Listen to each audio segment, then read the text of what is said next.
A science story, huh? These NYU scientists, I felt really right. I was so and I just thought, well, I had figured it out It was that golden moment. because science was on my side.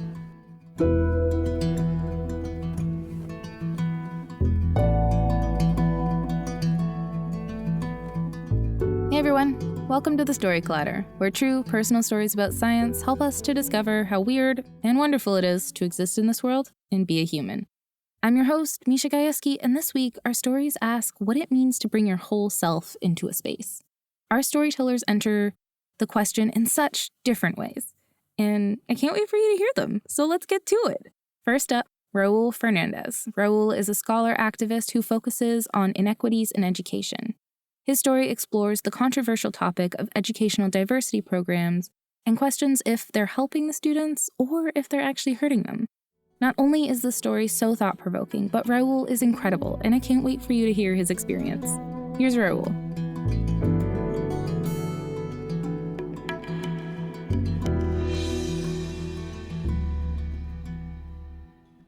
When I was a kid, I loved science. And I mean all of it. I'm talking about astronomy, chemistry, physics, computers, but engineering. Engineering was my jam. I mean, the idea that you could build structures that last for hundreds of years, I mean, how cool is that? And for me, I remember deeply that that is what I wanted to be. And that was a big dream for me, coming from where I come from. I grew up in 1970s, 80s in El Barrio, Spanish Harlem in New York, and later on in the South Bronx, in an underpaid family, in an under-resourced community with typically under-resourced schools, certainly not the kind of schools that produce engineers. But I got a big break when I was just 4 years old. There was a teacher, Miss Friedlander, who had to decide who amongst the kids in her class she was gonna recommend for this talented and gifted program. And the stakes were high. You get in this program, you go on this really well-resourced path, success. If you don't, you're likely to stay in the typically under-resourced schools in the communities that I lived in. And for me, by the time I was in high school, that would have meant going to Stevenson High School, where at the time just 30% of the students were graduating. That's 3 in 10 students graduating high school, never mind going on to college to be engineers. So the stakes were high for me, and because I got in that program, I ended up at Manhattan East and later on the Bronx High School of Science, 2 schools that really fostered in me this love of science and supported me throughout. That's not to say it was easy. I mean, I was a smart kid, but I was also a distracted kid with lots of problems going on at home and in my community. And I had to really struggle to get through that time. You know, I also, my mind, like it's doing right now, used to wander a lot. And I would sit sort of looking out the window while class was going on and just imagine Spider-Man swinging from rooftop to rooftop. I would also lose time a lot. You know what that is, when you lose time? It's like in a movie, there's a time jump and some time has passed and you have no clue what's happened, what's been said. Imagine that in class when the bell rings. No clue what's going on. You know, I had to find a way to quiet my mind a little bit. And I did that at home. I was able to actually listen to music, a little hip hop music. And when I was studying calculus, Biggie. Chemistry, Pac. A little East Coast, West Coast, right? And it quieted my mind and it allowed me to focus on what it was that I was doing. It's a little counterintuitive. The problem was when you go into school, you can't take tests with music on, right? Well, there was this one teacher. I don't remember his name, although I wish I did. He was this teacher of color, Latino maybe, and because we built a relationship, I felt comfortable enough asking, like, hey, this is how I study at home. Would you mind if I took my test with headphones on? And he got it. He did ask me if he can listen first to see if I'd recorded the answers to the test. He's not dumb. And it worked out, and I felt supported in that way. And supported enough to get to Boston University in the mid-90s as an undergraduate student, kind of. I got the acceptance letter. I'd applied to the College of Engineering, of course, and was very excited when that acceptance letter came. Except it didn't say College of Engineering. It said, congratulations, you've been accepted to the Science and Engineering program. That was a surprise to me because I'd never applied to it. What was it? Well, as it explained in the letter, it was a bridge program. You get into this program, you do well enough for 2 years, and then we'll bump you up to the College of Engineering, and you can be a proper engineer at that point. Well, okay, I'll do it, sure. Sounds good to me. And I learned a little bit more about this program. I realized it was a bridge program. Unfortunately, this bridge program, instead of focusing on the strengths and abilities of the kids there, really focused on our weaknesses. I also realized during the first day, when I was kind of excited, maybe a little nervous, and I looked to the left and right of me, and I was like, there's a lot of Black and Latino kids in this program. Why is that? Boston University at the time, still, it's a very white institution. I mean, I remember going on my campus tour with my mother, and the tour guide was really excited to tell us that the previous year, Boston University had won a national championship. I was like, yeah? And then he said, in hockey. And I was like, oh boy, this place is white. And still, I was still excited to be there. Of course, I felt like I didn't belong. I felt out of place, no question about that. And this program, knowing that it sort of put these Black and brown kids in this program that was different from a large university, different from the college, made me secure in the fact that I was out of place there. Not only that, it moved too fast. You know, it may seem like all STEM fields are designed to weed you out, but this was supposed to be a bridge for you to move forward, and it felt like there were a lot of hurdles in our place. It moved so fast that my classmates and I would actually take turns asking questions. Like, can you get this one? I got the next one. I'll raise my hand next time, right? And the professors, more often than not, would say, sorry, we've got to move on. There's just not enough time. We have to move on. And if that wasn't enough, there were no Black or Latino professors there as well. And we really felt like they weren't making an attempt to get to know us personally. We were struggling academically, sure, but we had all these other needs too that weren't being met. And so we relied on each other, you know, but we were all struggling, so we could only help each other so much. It was frustrating, it was demoralizing, it was demeaning. And, you know, this is a thing that I was good at, that I was passionate about, that I knew was my future, and I was failing miserably at it. I remember sitting in my dorm room, and I was doing some chemistry work, and that feeling came up, that frustration, the kind of frustration that starts to turn to anger at some point. And I remember thinking, man, life sucks. This program sucks. I'm so mad. Everything's wrong. Nothing's going right for me. Before I knew it, I was standing up with my $250 chemistry book in my hand, and I hurled it across the room. Except there was a dorm room, so it landed right there. But you could feel palpably, I could certainly, my anger in the moment, and it made me realize something had to change. I was looking for a bright spot, and I found one. Of all the classes that I was taking, the one that I was doing the best in was actually an English class. I loved it. I was thriving. I used to write rhymes when I was younger, so putting pen back to paper felt good. It felt natural. It felt like it was what I was supposed to be doing. When I talked to some friends, I realized that there was this college called the College of Communication. And I was so excited to see all the coursework they had there. I said, I have to be in this college. I have to be in there. What do I need to do? Well, you've got to get the signature of the director of your current program to switch to the next program. Bet, no problem. And so, next day, I go into the director of the Science and Engineering program's office. His name is Chip. And I laid it on pretty thick because I wanted a signature. I said, hey, you know, this program has been amazing. So supportive. My friends rave about it. However, I found this thing that I really love, that it is my new passion. I need to follow it. And the only thing I need from you, Chip, I just need a signature on this paper. Chip looks at the paper. He looks at me, and he says, no. No. Can he even say no? This is my life. This is my future. I'm paying to be here. Like, how is this person telling me no? I'm in shock. I'm confused. Am I going to have to stay in this program? Am I have to leave BU? I don't know.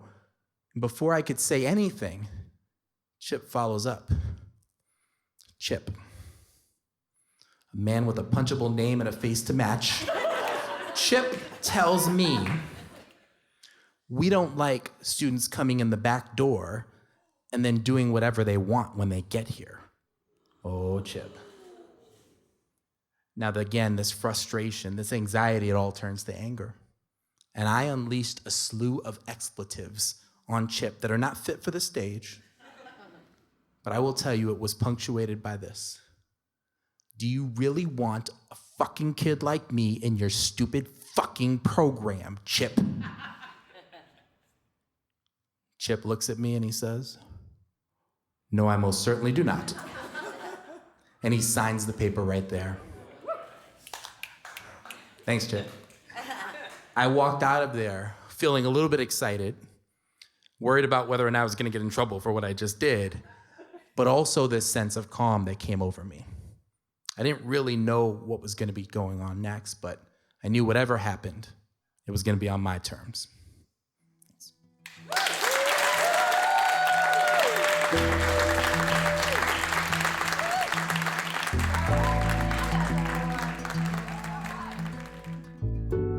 Raul Fernandez. To learn more about him, visit our website, storyclatter.org.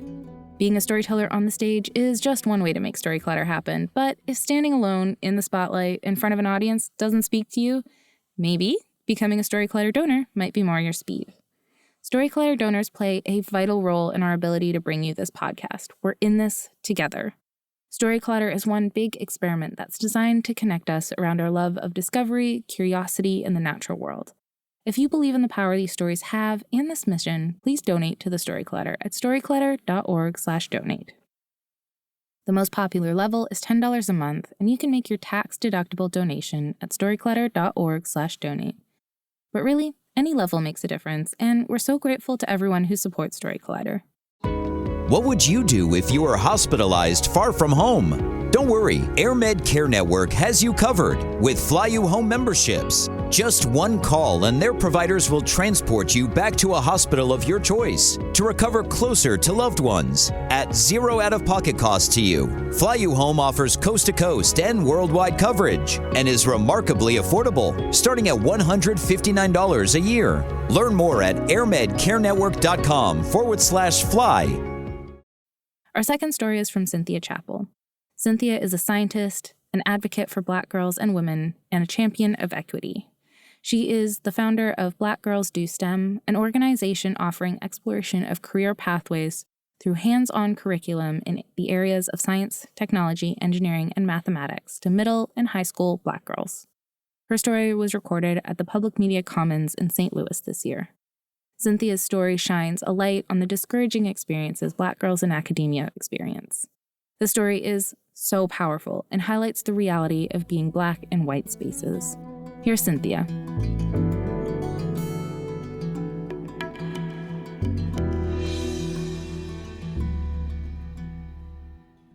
So today I call myself the chief Black girl doing STEM. I'm not quite sure what all that means, but I would like to take you on a journey of self-discovery. My science story starts in 4th grade in Mr. Estes' class in Chicago public schools. See, I'm a Chicago South Sider. And as early as I can remember walking out into the big city, I was curious, asking questions, looking around, interacting with the things around me, wanting to understand how everything worked. Mr. Estes was an African-American male educator, and he was young, and he was cute, and he smelled good. So 4th grade me was smitten. I can recall being in 4th grade, and Mr. Estes would have these math competitions where he would stick out his hand, and it would be you versus your opponent, and it was whoever hit his hand first got to answer the math problem. And you know, I not only wanted to be the winner because I was competitive, but I also wanted to touch Mr. Estes' hand. That was the first time where I was affirmed as being good at math, as being a problem solver. But not only just math and problem solving, but really an ability to figure anything out. That was pretty much the extent of my K-8 experience. And I would end 8th grade as class valedictorian as a result. Yeah. I started high school also in Chicago public schools. I transferred to Indiana because I moved with my sister to attend Lafayette School Corporation. In high school, I was in an IB program taking advanced math. When I went to school in Indiana, somehow I ended up in the lowest class possible, landing in a remedial pre-algebra course. And I know it was remedial because on the block schedule, instead of going every other day, I went every day. I remember going to talk to the counselor and explaining that I needed to be in different classes and asking why wasn't I put into comparable coursework compared to what I was doing in Chicago. And she explained to me that they weren't going to accept any of my Chicago credits, that they couldn't certify that program. And I was like, isn't IB an international distinction? That was my first instance of feeling underestimated, of somehow feeling as though I was seen as a Black girl from Chicago public school and then assumed the worst, that somehow I just needed to go into the lowest coursework possible. I ended up graduating high school on time with honors, after also working to get all of the credits that they did not give me back from Chicago. Because that's how easy high school was. Just a little brag. I attended undergrad at Indiana University, Purdue University, Indianapolis. Ooey pooey to some, I say IUPUI. I was a forensic science chemistry double major, content on finishing a 5-year degree in 4 years because I had a first-generation scholarship. I can recall taking about 50% coursework in criminal justice and 50% of my coursework in science.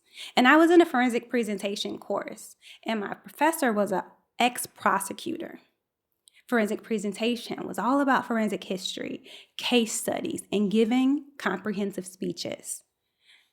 I put in my first paper and gave my first speech, and I remember getting the notes back, and it was just riddled in red ink with a big fat F. Yeah.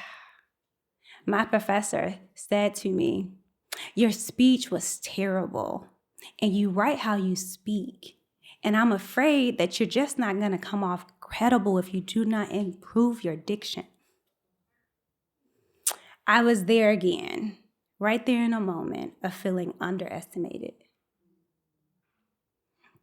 I can recall that semester wanting to shrink. I went from being the student that sat in the front of the room, raising my hand to ask big questions, to sitting in the back, trying to shrink and just become invisible. I spent 2 to 3 days a week in the communications lab practicing my presentations, trying my best to sound how what I thought was credible, which was basically not Black. 2 to 3 times in the writing lab, trying to, as my professor had stated, not write how I spoke. So I got to the end of the semester, and I'm sitting in the science student lab, and there's these huge glass doors that go from the floor up to the ceiling. And the professor's walking by, and he sees me, and he proceeds to come in. And for a moment, my heart stops. And he opens the door and he says to me, "Cynthia, I want to tell you that you're the most improved student of the semester. That after that first paper, you really turned it around. And maybe you're going to make an awesome scientist after all." In that next moment, all I felt was triumph. Because yes, I had won. And I had shown him that I could be a scientist, that I could be a credible witness, and that I, in fact, belonged in science. But that triumph lasted only a moment, and I can recall my entire body going hot and deep sadness coming over me. And in that next moment, I sat with a feeling of self-betrayal. And I questioned, had I given up too much of me, of how I spoke, of how I carried myself? Abandoned all of my purple color for stale Black suits? Sure, there was this person who now thought I was going to be a great scientist, but at what cost? And then I asked myself, is science always going to ask this of me? Ask me to melt and mold into something that I am not? Brene Brown says, that belonging does not ask you to fit in. That fitting in is when you scan a room and adopt the ideas, the posture, the behavior, and language of others until you render yourself invisible. That semester, I had decided to fit in because my difference, my identity, the things that had made me me were called out so loudly and so negatively. I've had the opportunity to present at global innovation conferences with scientists from Germany and Italy and other places in the world. I started those presentations letting the audience know that my favorite color is purple, that I love chocolate, and that my first language is African American Vernacular English, i.e. Ebonics. The presentations went off without a hitch. Because I assure you, in global rooms, perfect English is not the standard. I have stood on manufacturing engineering floors with my steel-toe shoes and my butt caps. And I have made sure that my lip gloss was always popping. Bringing my whole self. Today, there is no self-betrayal. I have products that you can walk into the store and buy off the shelf. Products that you use in your devices, the things you use every day in your cars and in your homes that I made. I am sure that I am science because every day I get up and I walk out and I observe and I question and I have the courage and the curiosity to see what does not yet exist. And that's something deep inside me. And as much as I am sure I am science, I was then, I am now, and I will forever be, as Barack Obama so affectionately refers to Michelle LaVaughn Robinson, a girl from the South Side.